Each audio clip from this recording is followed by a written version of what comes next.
Bismillah. English phrases. casharkan wuxuu la socdaa casharkii hore shanta lambar aanu ka soo qaadanay. maanta waxaanu ka bilaabaynaa lambarka 6 ilaa lambarka 7 hadda ilaa lambarka 10 hadana. English phrases waa weero English ah. 6 I miss you a lot. 7 let me hug you. 8 who are you. 9 what day is it today.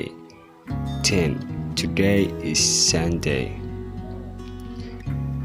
I miss you a lot. waan ku xiisay walibana in badan. A lot waa in badan. Let me hug you. hab isi aniga. 8 who are you. kuma tahay adiga. Who are you. kuma tahay adiga. 9 what day is it today. waa maxay maanta maalintu maxay tahay amba maanta waa ayaantee.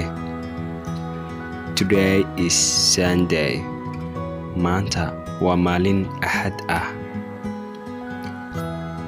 Okay, aan ku soo celino mar kale.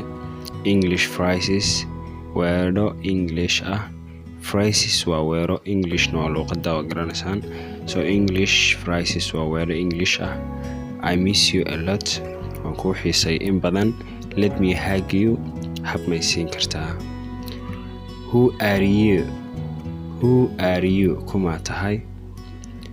What day is it today. maanta waa ayaantee. Today is Sunday. maanta waa axad. daba casharkeena maanta intaas ayuu ku eegahay. kulanti dambe oo xiiso leh. Assalaamu calaykum waraxmatullaahi wabarakaatu.